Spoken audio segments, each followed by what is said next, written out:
ایک دن آپ صلی اللہ علیہ وسلم مدینہ میں احد کے پہاڑ پر کھڑے تھے اور ان کے ساتھ اسلام کے 3 بڑے خلیفہ ابو بکر، عمر اور عثمان رضی اللہ تعالیٰ عنہ بھی تھے۔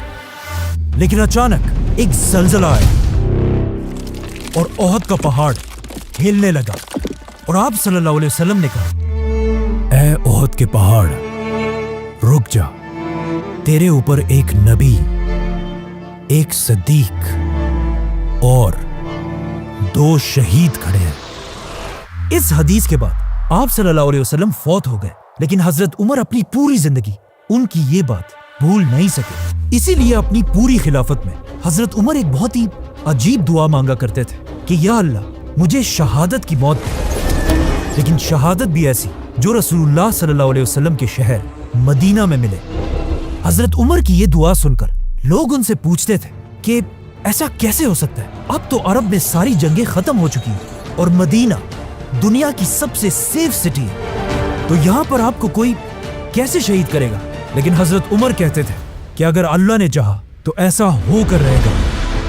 لیکن حضرت عمر کی شہادت دنیا کا کوئی چھوٹا موٹا ایونٹ نہیں تھا، کیونکہ شہید ہونے سے پہلے حضرت عمر نے دنیا کی سب سے بڑی ایمپائر بنائی تھی۔ اتنی بڑی ایمپائر کہ آدم علیہ السلام سے لے کر حضرت عمر تک اس سے بڑی ایمپائر کوئی نہیں بنا سکا تھا۔ مطلب حضرت عمر رضی اللہ تعالیٰ عنہ کی empire Alexander the great, Julius Caesar اور ایون فرعونوں سے بھی بڑی ایمپائر تھی۔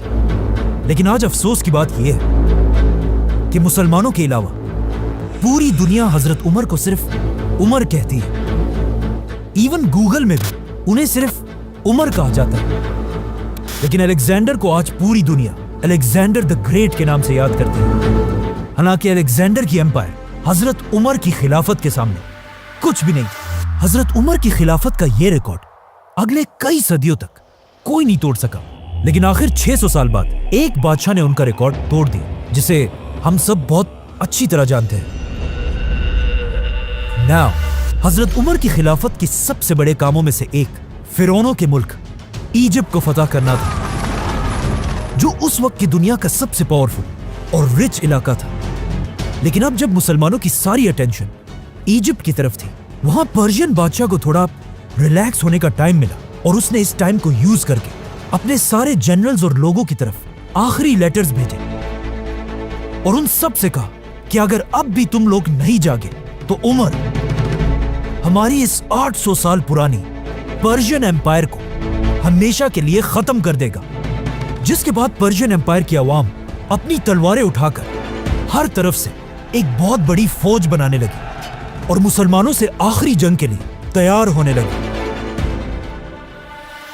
اب جب مدینہ میں خلیفہ عمر رضی اللہ تعالیٰ عنہ کو اس بات کا پتہ چلا تو انہوں نے فیصلہ کیا کہ وہ مسلمانوں کی پوری فوج کو ایک جگہ جمع کر کے پرشین ایمپائر سے آخری لڑائی کے لیے بھیجیں گے۔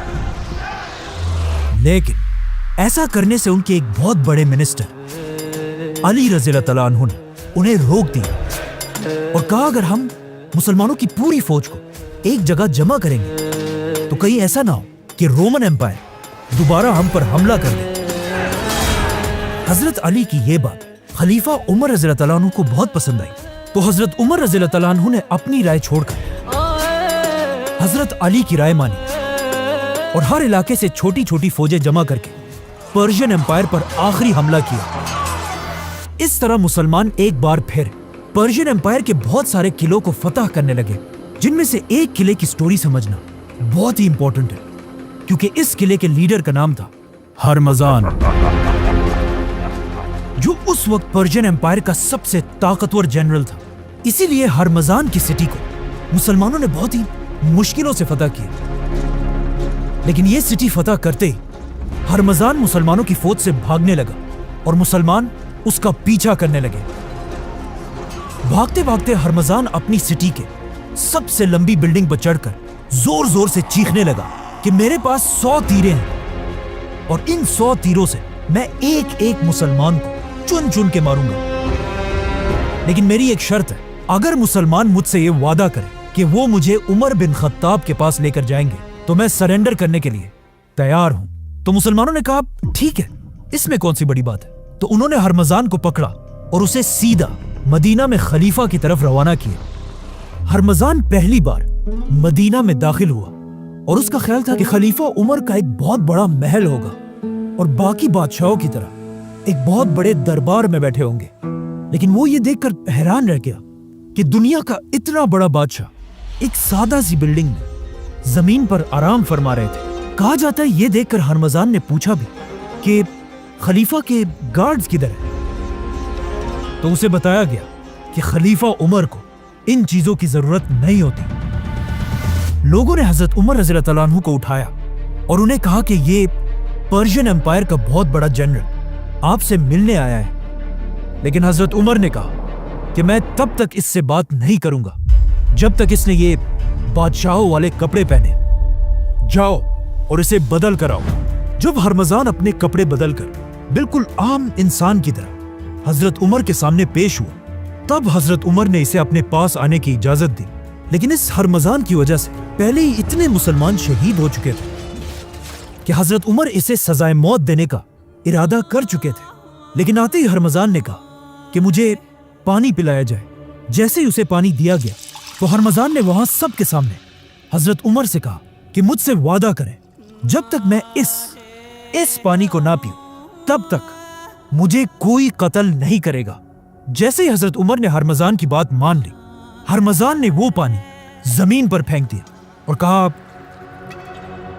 میں نے تو پانی پیا ہی نہیں، بلکہ یہ پانی تو اب میں کبھی پی ہی نہیں سکتا، اور اب آپ کے وعدے کے مطابق مجھے کوئی نہیں مار سکتا۔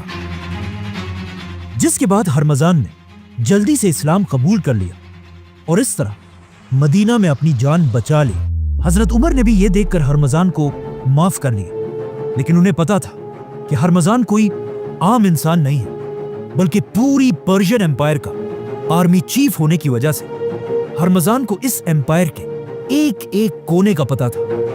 اسی لیے حضرت عمر نے ہرمزان کو مدینہ میں رہنے کی اجازت دی، بلکہ پرشین امپائر کے خلاف اسے اپنا ایڈوائزر بھی بنایا۔ لیکن حضرت عمر کو اس بات کا پتہ نہیں تھا کہ ایک دن یہی ہرمزان ان کی شہادت میں ایک بہت بڑا رول پلے کرے گا۔ آرمی چیف ہرمزان کی گرفتاری کا جب پرشین بادشاہ کو پتا چلا تو اسے بہت غصہ آیا، کیونکہ یہ پرشین امپائر کے لیے ایک بہت بڑی بے عزتی تھی۔ تو انہوں نے اور تیزی سے اپنی فوج کو جمع کرنا شروع کیا اور آخر پوری پرشین امپائر سے ایک بہت بڑی فوج جمع کر کے ایران کی سٹی نہاوند میں مسلمانوں سے آخری جنگ لڑنے کے لیے تیار ہو گئے۔ اب یہاں پہ تھوڑی کنفیوژن ہے کہ پرشین فوج کے جمع ہونے کی خبر حضرت عمر تک کس نے پہنچائی؟ پرانے گورنر سعد بن ابی وقاص نے یا نئے گورنر عمار بن یاسر رضی اللہ تعالیٰ عنہ نے، جو ایک بہت بڑے صحابی تھے اور ان کے ماں باپ نے سب سے پہلے اسلام کے لیے اپنی جان دی تھی۔ حضرت عمر کو جب اس کا پتہ چلا تو انہوں نے اپنے سارے منسٹرز کی ایک میٹنگ بلائی اور ان سے پوچھا کہ ہمیں کیا کرنا چاہیے، جس پر حضرت عثمان نے انہیں مشورہ دیا کہ آپ کو خود ایک بہت بڑی فوج لے کر پرشین بادشاہ سے لڑنے کے لیے جانا چاہیے۔ لیکن حضرت علی نے کہا کہ نہیں، خلیفہ کو مدینہ میں رہ کر کسی اور کو بھیجنا چاہیے۔ تو حضرت عمر نے ایک بار پھر حضرت علی رضی اللہ تعالیٰ عنہ کی رائے کو پسند کیا اور 30,000 کی بڑی فوج جمع کر کے اسے پرشین امپائر سے آخری جنگ کے لیے روانہ کیا، جس کے بعد نہاوند میں اسلام اور پرشینز کی آخری بہت بڑی جنگ ہوئی اور آخر بہت مشکلوں سے مسلمان یہ جنگ جیت گئے۔ لیکن یہ جنگ اتنی خطرناک تھی کہ یرموک اور قادسیہ کے بعد سب سے زیادہ لوگ اس جنگ میں مارے گئے تھے اور مسلمانوں کے جنرل نعمان بن مقرن بھی اسی جنگ میں شہید ہوئے تھے۔ مسلمان یہ جنگ جیت تو گئے، لیکن اس جنگ کے بعد مسلمانوں کی تاریخ ہمیشہ کے لیے بدل گئی، کیونکہ مسلمانوں نے اس جنگ میں ایک ایسا آدمی گرفتار کیا جس کا نام تھا فیروز، اور جس نے آگے جا کر جنگ کے بعد عربوں نے اس کا نام ابو لولوا رکھا اور یہ مغیرہ بن شعبہ کا غلام بنا۔ لیکن فیروز باقی سارے غلاموں سے بہت ہی ڈیفرنٹ تھا، کیونکہ یہ اس زمانے کا ایک قابل لوہار تھا، جسے دیکھ کر ابو لولوا کا ماسٹر مغیرہ بن شعبہ اسے مسلمانوں کے کیپٹل مدینہ لے کر آیا